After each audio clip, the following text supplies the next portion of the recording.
not move. Furious, Mr. George marched towards her. He pushed her from behind. I said leave my school at this moment, you this animal. Big mistake. Boom. Before anyone could blink, Amina turned and punched him in the face. Blood poured from his nose. The students gasped. The teachers froze. Mr. George stumbled back, holding his face. Amina was not done. She grabbed the expulsion letter, tore it into tiny pieces, and threw it at him. You can't send me away, she said. Before anyone could stop her. Bash! She kicked his jaw. 2 of his teeth flew out. Ah! The students screamed. The teachers? They ran. The students? They scattered. The principal fell to the ground, unconscious. Amina dusted her hands and walked away. The next week, 5 teachers resigned. The school was in chaos. The principal was in the hospital, missing 2 teeth. 5 teachers had resigned. The students walked around in fear, whispering Amina's name like a curse. Something had to be done. That morning, 4 male teachers gathered in the staff room.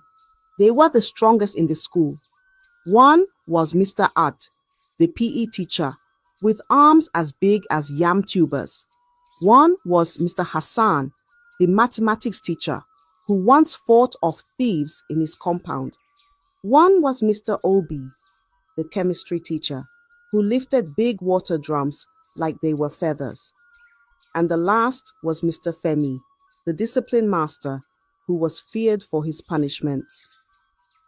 We must stop her today, one said, cracking his knuckles. We will teach her a lesson she will never forget, another added. We are 4 men. She is just 1 girl, the last one scoffed. They picked up their canes and marched to Amina's classroom. Inside, the students were quiet. The moment they saw the teachers enter, they knew something bad was about to happen. One teacher stepped forward. Amina, stand up and follow us. Amina, sitting at the back, did not even look at him. She tore a page from her book, rolled it into a ball, and threw it at his face. The class gasped. Another teacher stepped forward. Amina, don't try us today. Come outside now. Amina stretched her legs, yawned, and leaned back. I'm not going anywhere, she said lazily. The biggest teacher in the group turned to the class. Everybody move back. The students jumped from their seats and pressed themselves against the walls. Nobody wanted to be near what was about to happen. The teachers surrounded Amina. Then the first teacher grabbed her wrist. Big mistake. Bam! Amina twisted his arm and elbowed him in the stomach. Wham! She grabbed the desk and swung it at the second teacher. He crashed into the blackboard. The third teacher tried to hold her down, but Amina kicked his legs from under him. He hit the floor, groaning in pain. Now, only one teacher remained. He looked at his fallen colleagues. He looked at Amina. He stepped back. This girl is not normal, he whispered. But Amina was not done. She picked up a broken chair and charged at him. Crack! The chair split in 2 on his back. He fell forward, his face hitting the ground. The class was silent. All 4 teachers lay on the floor, groaning. Chairs were broken. Blood was on the floor. Amina wiped her hands and walked back to her seat. The students stared at her in horror. That evening, the whole village talked about it. That girl is cursed, one elder whispered. She is not normal, another agreed. Nobody had ever seen one girl fight 4 men and win. And from that day, no teacher in Agilate Community School ever dared to touch Amina again. Everybody in Agilate Village feared Amina. They said she was cursed.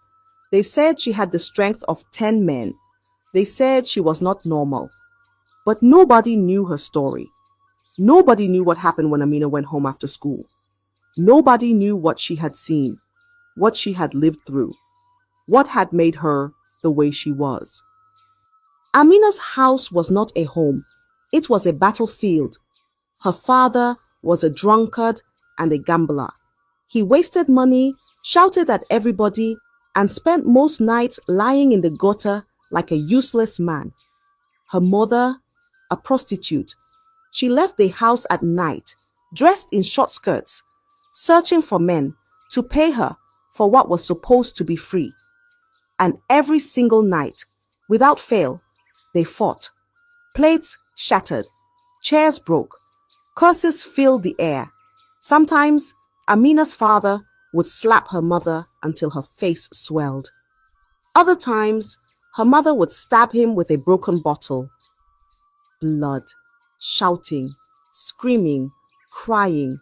That was the music Amina grew up hearing. There was no love in that house, no peace, no kindness, just war.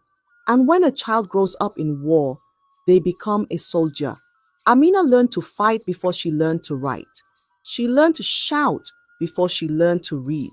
She learned to survive before she learned to live. One day, when she was 12, she tried to stop them. "Baba, stop!" she cried, holding his arm.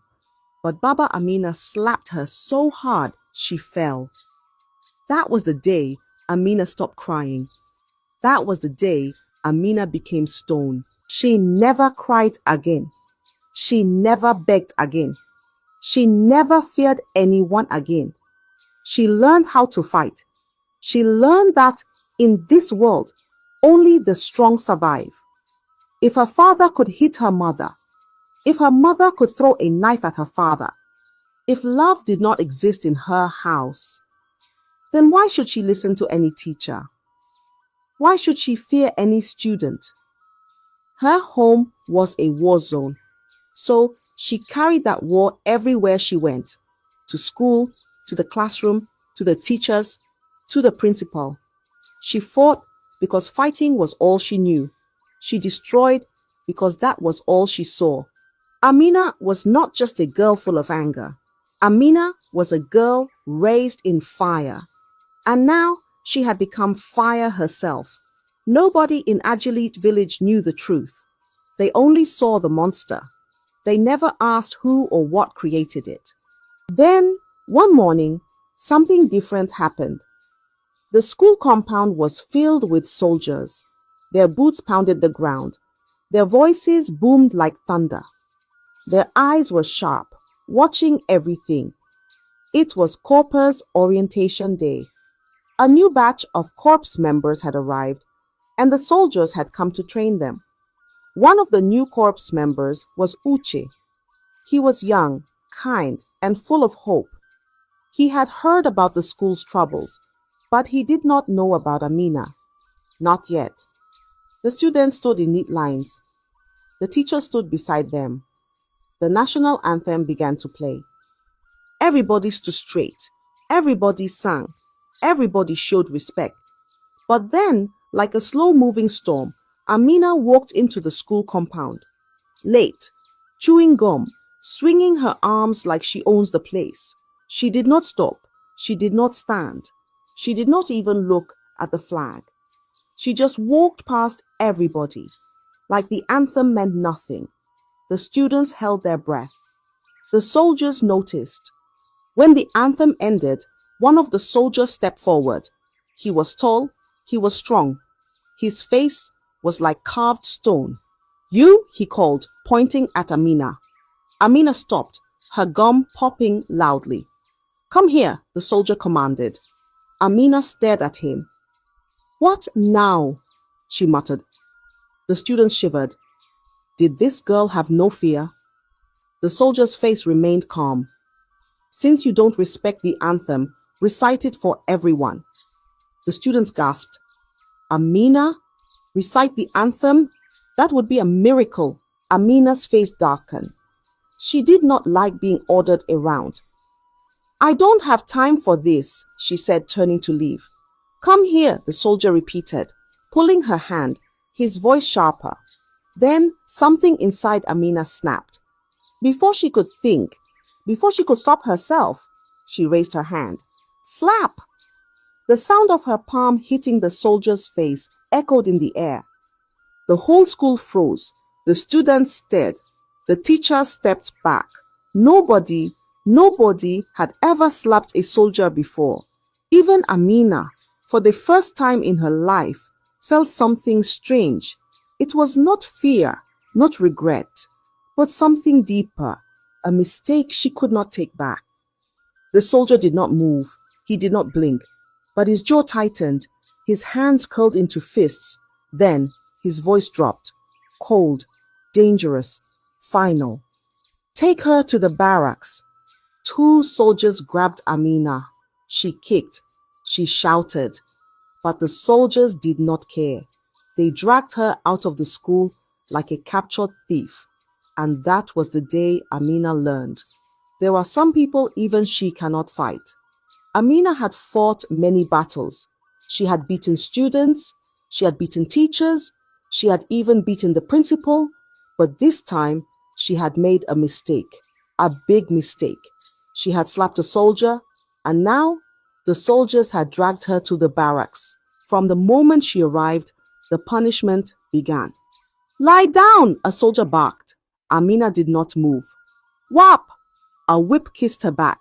She gritted her teeth and obeyed. Roll in the mud! Amina clenched her fists. The thick black mud smelled awful. It was sticky, slimy, cold. Move! She rolled. Again and again and again. Now crawl. She looked up. Barbed wire, sharp, deadly, and she had to crawl under it. Amina's heart pounded, but she knew refusing was not an option. She went down on her belly. The rough stones beneath scratched her skin. The sharp wire above scraped her back. She crawled forward. She crawled until her knees bled, until her arms shook, until her body screamed. But the soldiers were not done. They made her carry heavy bags of sand on her head. They made her squat until her legs felt like fire. They made her run in circles until she fell to the ground, gasping for air. Day 1, she fought back, shouted, cursed. Day 2, her voice became weak. Her body became slower. Day 3, she could barely move. For the first time in her life, Amina felt small. And then Uche stepped in. The young corps member, the one posted to her school, the one who had watched everything happen, came forward. He saw her lying on the ground, her body covered in dirt, her face swollen with pain. She is just a girl, forgive her, sir, he pleaded. She have learned her lessons, and she dare not try such a thing again in her life, he added. Just let her go home, please. The soldiers laughed. A girl that slaps a soldier, one scoffed. She should face the consequences, another said. But Uche did not stop. I believe she can change, he said. She just needs someone to show her how. The commander narrowed his eyes. If we let her go and she misbehaves again, we won't be soft. Uche nodded. She won't? I will take care of her. The commander waved his hand. Fine, take her. But if she dare make this type of mistake again, you both will be in trouble. And just like that, Amina was free, but she was not the same. She could barely stand. She could barely speak. The fire in her eyes was dim. Uche placed a gentle hand on her shoulder. You can be great, Amina. I believe in you. But do you think Amina would change? Do you think Uche can really help her? Or will he also receive the beating of his life from Amina too? Subscribe and join us in part 2 to find out what later happened. Thank you.